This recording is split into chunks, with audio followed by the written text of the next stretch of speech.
Hi, my name is EJ Massa. Travel. It's something we all have to deal with, and it's a staple of the fantasy genre ever since Lord of the Rings. Those fucking Hobbit movies were boring as hell. All it was a bunch of people walking. So it makes sense that a fantasy show like Game of Thrones would have a fair amount of travel. And since our characters haven't mastered teleportation like Littlefinger in later seasons, we need to spend a little time on the road. The Kingsroad, that is. And that makes sense because in life it's not always about the destination, it's about the journey there. That's right, Randall, the journey. And how fitting that this episode starts with walking. Off to a good start. Dany's looking a little wobbly on the horse. Maybe she has saddle sores or something. Jorah offers her some jerky. The Dothraki have two things in abundance. Steers and queers, and you don't much look like a steer to me, so that kind of narrows it down. Do you suck dicks? Jorah talks about how the Dothraki believe some evil grass will spread over the land and that'll cause the end of the world or something. Some people think the end of the world will happen by a dragon or a comet or some cool flood, but the Dothraki, it's fucking grass. Oh man, these people are boring. I'm so sorry, Dany. Jorah says to Viserys, hey, you seem like a pussy, how come you're here and not at Illyrio's castle? Viserys is like, hey, didn't you buy some slaves or some shit? No, I accidentally sold some. Accident. And Viserys, like a good politician, tells Jorah what he wants to hear. Under my reign, you won't be punished for such nonsense. And if you didn't think Tyrion was cool already, he sleeps with the doggies. I want to sleep in a pile of doggies. Cunty wakes him up and says they're leaving, and Tyrion's like, hey, can you act like a decent human being? And Cunty's like, no, I'm a cunt. Oh shit, yeah. I actually forgot that Tyrion slaps Joffrey so early, and it's actually more satisfying on a rewatch because you know the full extent of Joffrey's douchebaggery. In fact, this is our first real glimpse that this guy isn't exactly a prize for Sansa. Tyrion joins the rest of the Lannisters at breakfast and informs them that Bran will probably live. Prolonged, knowing glances. No wonder why nobody trusts the Lannisters. They act so cagey with every statement. Hey guys, I just wanted you to know the store is out of milk. The fuck are these guys up to? Be more like Tyrion. He acts like a regular human. A goofy human, but a decent goofy human. Hey, the dogs love him. I trust dogs. I trust them. Kat is making an ugly stick thing for the world's worst Etsy shop. Cersei comes in and starts talking about how she knows loss because she lost her first child. Huh, first boy? Where the hell did this come from? In later seasons, there's a flashback where Cersei is told a prophecy that she'll have 3 children. Gold will be their crowns and their shrouds. She didn't say, oh, and you'll also have a black-haired kid who will also die. I don't really care what color his shroud is. This is probably manufactured efficiency for the TV show that paints Cersei in a more sympathetic light, especially after the brother fucking. And the second function was to state that this kid had black hair and looked like Robert. You know, like his other kids. Oh. Jon is at the blacksmith picking up a sword and Jaime comes by and is like, hey, swords, huh? Have you even killed a man? Sliced him in 2? Pushed a boy out a window? Let's scratch that last one. Duh. He then practices sarcasm. Let me thank you ahead of time. You're guarding us all from the perils beyond the wall. I'll give this to Kit Harington. Over the course of the series, he has gotten better at doing the reaction face. Duh. I love this scene of Jon giving Arya a needle. You have these 2 outcasts of the family, the bastard and the tomboy. Look, it's the tomboy. And the interesting link between them, of course, is Lyanna Stark. You have Arya, who looks and acts much like Lyanna, and Jon being Lyanna's offspring. Also, needle becomes a symbol of Arya's starkness, a symbol of her home, and that bond she shares with Jon. Also, hashtag wolves are cute. Jon is going on his goodbye tour and visits Bran, and Kat is acting all shitty toward him. I want you to leave.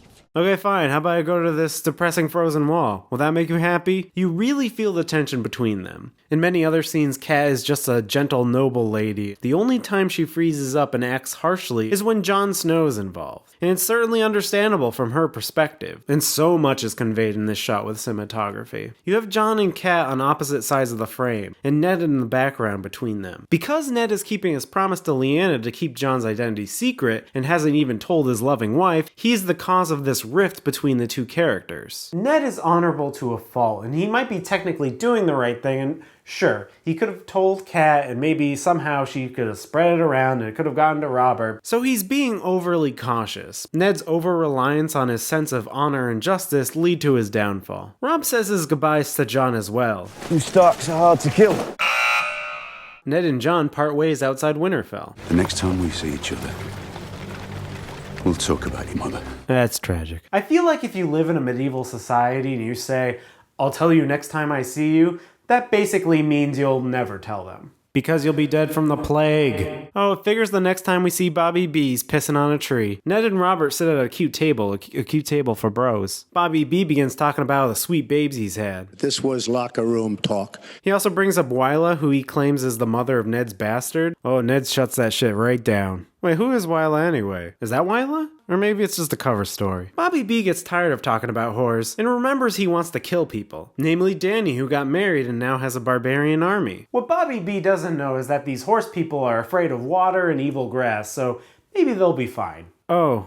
So that's the cause of Danny's saddle sores. Oh dear. I wonder who lit these candles around the eggs. Maybe Drogo secretly cares about the mood. Uh-oh, John finds out the Night's Watch is basically filled with rapers. Hey Egghead, why do you read so much? Hey, my siblings are hot, but they dumb. Somebody in this family's actually gotta be on top of shit. Back at Winterfell, Maester Luwin is like, we really need somebody to run shit around here. Nobody's buying your Etsy shit. 0 sales. Robb steps in and tries to reason with Cat. Don't you care about Rickon, Cat? Newsflash, Rob, nobody cares about Rickon. Especially the writers. Suddenly there's a distraction fire, and a bad man shows up. Cat grabs the fucking blade like a badass, and Summer just fucks him up. Cat and Summer, tag team champs. Give him some belts, man. Danny's curious if there's any dragons left, and this psycho handmaiden starts talking about how the moon is an egg and it's filled with dragons. And Danny's like, you seem insane, so you probably know a lot about sex. Can you teach me the sex? John arrives at the wall. Yeah?